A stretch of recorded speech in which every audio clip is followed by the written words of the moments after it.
Hi అందరికీ ఎంతో టేస్టీగా ఉండే కొబ్బరి మిఠాయిని సింపుల్ వేలో ప్రిపేర్ చేసుకుందామా 90s కిడ్స్కి బాగా తెలిసిన రెసిపీ అండి. స్టవ్ వెలిగించుకుని ఒక మందపాటి కడాయిలో 1 టేబుల్ స్పూన్ దాకా నెయ్యిని వేసేసుకోండి. నెయ్యి అనేది పూర్తి కరిగిపోయాక దీంట్లోనే అరకప్పు దాకా ఇలా బాగా సన్నగా తరిగి పెట్టుకున్న కొబ్బరి ముక్కల్ని తీసుకోండి.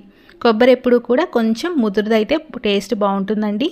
ఇప్పుడు ఈ నేతిలోకి ఈ కొబ్బరి ముక్కలన్నీ వేసేసుకొని దీంట్లోనే 2 టేబుల్ స్పూన్ దాకా వేయించిన శనగపప్పు, అంటే మనం చట్నీలో వాడుతూ ఉంటాం కదా, ఆ శనగపప్పును తీసేసుకొని ఈ రెండింటిని కూడా కొంచెం ఫ్రై చేసుకోండి. మంచి అరోమా వస్తుందండి.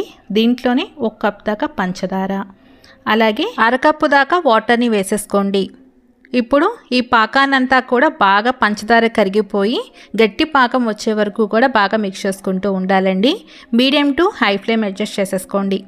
ఇప్పుడు చూడండి, కన్సిస్టెన్సీ అనేది మనకి ఇలా నొరగగా వస్తుంది చూడండి. ఈ టైంలో మనం ఒక ప్లేట్లోకి వాటర్ని తీసుకోండి. వాటర్తో పాకం అనేది చెక్ చేసుకుంటూ మనం ఈ బ్యాటర్ని రెడీ చేసుకోవాలండి. చూడండి, పాకం అనేది ఇంకా రెడీ అవ్వలేదు, వాటర్లో వేయంగానే కరిగిపోతుంది కదా. ఇప్పుడు మళ్ళీ ఇంకోసారి చెక్ చేసుకుందాం. చూడండి, ఇప్పుడు దగ్గర పడిపోయి కొంచెం ఉండలా ఫామ్ అవుతుంది. ఇదే మనకి కరెక్ట్ కన్సిస్టెన్సీ.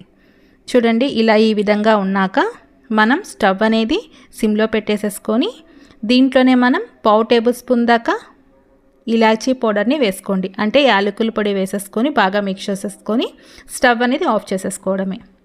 ఇప్పుడు వేరొక ప్లేట్కి నెయ్యిని కానీ నూనెని కానీ అప్లై చేసేసుకోండి. నెయ్యి వేసుకోండి, మంచి ఫ్లేవర్ వస్తుంది.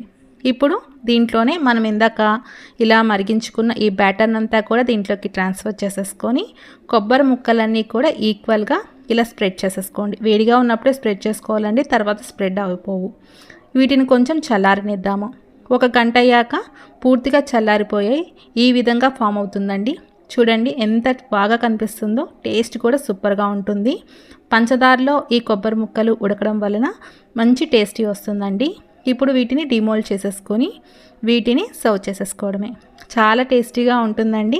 పిల్లలకైతే భలే నచ్చేసిద్ది. పిల్లలు ఎప్పుడైనా స్వీట్ కావాలి అని అడిగినప్పుడు సింపుల్ వేలో ఇలా ప్రిపేర్ చేసేసి పెట్టేసేయండి.